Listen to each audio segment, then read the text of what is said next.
Olá, agora é a hora da teoria em prática.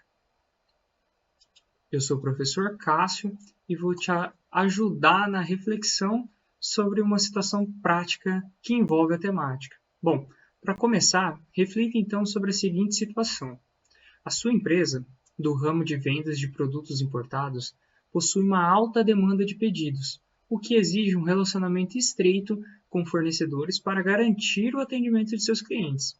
Atualmente, a empresa ela conta com sistemas de gestão da cadeia de suprimentos e de relacionamento com o cliente, sistemas de informação que já seriam suficientes para garantir o sucesso dos processos de negócio.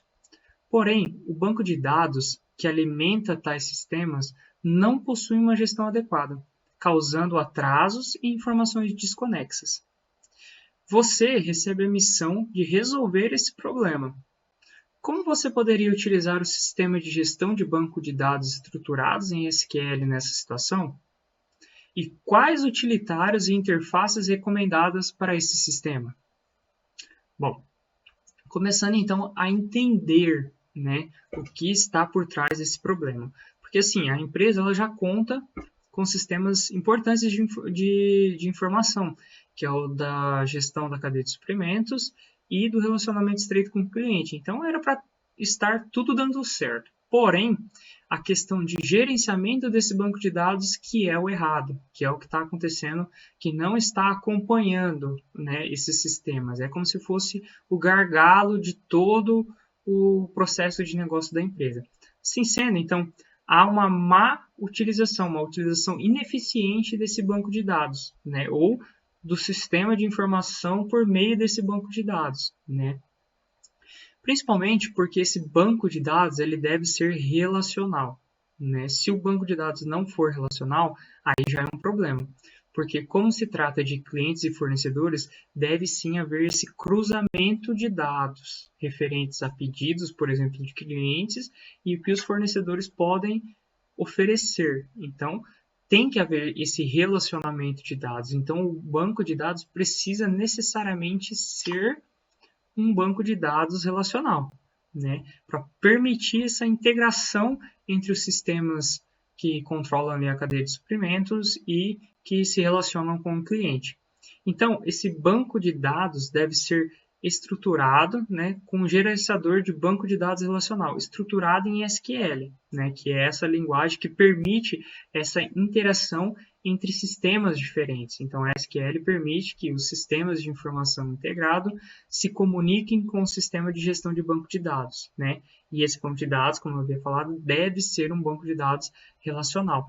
E principalmente com foco nos módulos principais, que é cliente e servidor. Porque o ponto crítico do problema é transformar os dados físicos que estão dentro do banco de dados em dados lógicos, em visualizações claras e objetivas para o pessoal interessado, que no caso é o pessoal do marketing, de vendas, de estoque, que está fazendo todas as transações de negócio da empresa.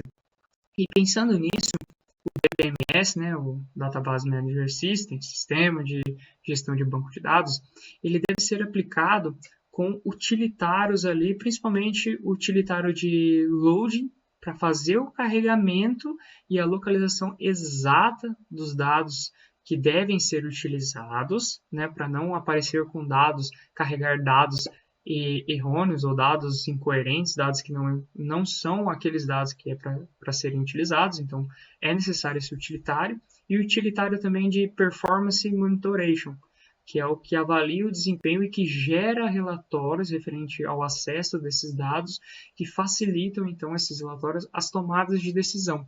Ou seja, tem que utilizar de interfaces que relacionam o cliente e o servidor, entender o que o usuário está pedindo e conseguir encontrar aquele dado solicitado dentro do banco de dados. Por isso que é tão importante essa relação. Então, resumindo, o banco de dados precisa ser um banco de dados relacional para fazer o cruzamento entre os dados referentes aos clientes e os dados referentes aos fornecedores.